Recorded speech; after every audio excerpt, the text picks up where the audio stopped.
também queria perguntar, agora, nesses minutos atrás, está aqui uma notícia no jornal Estado de São Paulo, no site, de que o presidente Jair Bolsonaro afirmou que estuda editar um decreto para garantir o que ele chamou de direito de ir e vir, entre outras questões. E depois ele fala, peço a Deus que não tenha que baixar esse decreto, mas se baixar ele será cumprido e não será contestado esse decreto. Não ouse contestar quem quer que seja, sei que o Legislativo não contestará. E diz que a medida garantiria o direito de ir e vir, de liberdade de culto e de trabalhar.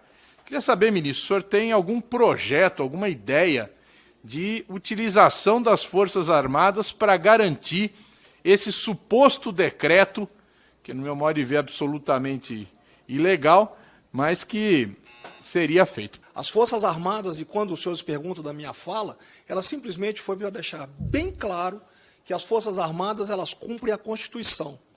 O artigo 142, garantia dos poderes constitucionais, da lei e da ordem.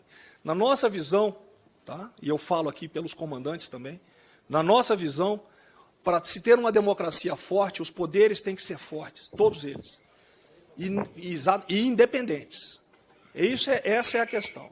E as Forças Armadas observam todo esse procedimento e prontas, se houver necessidade, atuarem para equilibrar qualquer tipo de diferença ou descompensação que possa haver, desde que sejam acionadas, dentro das 4 linhas da Constituição.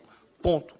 Tá? Com relação ao ato antidemocrático, aí é uma questão de posição. O que eu vejo é o seguinte, existe uma coisa que nós estudamos que se chama generalizações brilhantes. Né? O socialismo fazia muito isso.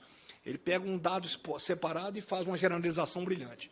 Então, o senhor pega no meio de uma multidão toda com bandeira, né? Pega 2 pessoas que realmente fazem algo que seja antidemocrático, mas isso é uma questão para a justiça, não é uma questão para a Força Armada.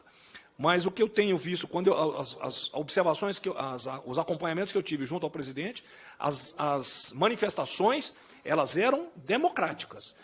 Poderia ter um ponto ou outro isolado, como houve aquele na frente do STF, em que ele foi imediatamente, a própria Justiça tomou as providências necessárias.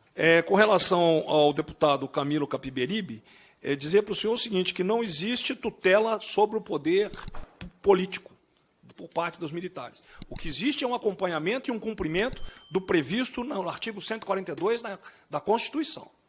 Se está dentro da Constituição, não tem com o que se preocupar. E nós jogamos dentro do campo delimitado pelas 4 linhas da Constituição. Segunda coisa, eu não exaltei o golpe militar de 64. O golpe militar, não disse que era uma exaltação. Aquilo ali é o seguinte, é um acontecimento histórico que tem que ser compreendido no contexto da época da Guerra Fria. O Brasil vivia esse contexto, tá? Não houve um golpe militar, houve um atendimento a um chamamento público, a um chamamento da população. Os senhores têm que estudar um pouco a história também, né? O movimento de 64, ele teve amplo apoio popular, amplo apoio da imprensa, lideranças políticas, da igreja, do segmento empresarial e tudo mais. Isso tudo que houve em 64, no período dos governos militares, né? Foi resolvido com a lei da anistia proposta pelos próprios militares. Então, isso já foi resolvido, isso foi pacificado, e não entendo a levantar-se novamente. Não é uma comemoração, é uma lembrança de um ato histórico. Aquilo é uma história, faz parte da história. Tá? A justiça já pacificou, né? Pode-se tanto,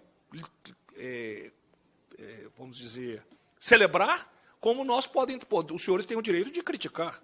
Liberdade é a liberdade da nossa democracia. Né? As Forças Armadas sempre estiveram ao lado do que prevê a Constituição, eu já falei. Com relação à desmoralização das Forças Armadas, não vejo desmoralização nenhuma das Forças Armadas. Ao contrário, se vocês vejam, a última, saiu pesquisa agora de um jornal, que eu não quero citar, exatamente mostrando que as Forças Armadas continuam com seu prestígio lá em cima. Qualquer excesso cometido por qualquer militar, ele é sancionado imediatamente. A justiça nossa, ela é bem mais rápida, tá? E bem mais pesada também. O presidente realmente deu uma diretriz, não só para mim, como para todos os comandantes. É cumprir o que está previsto na Constituição. Ponto. Só isso. Tá?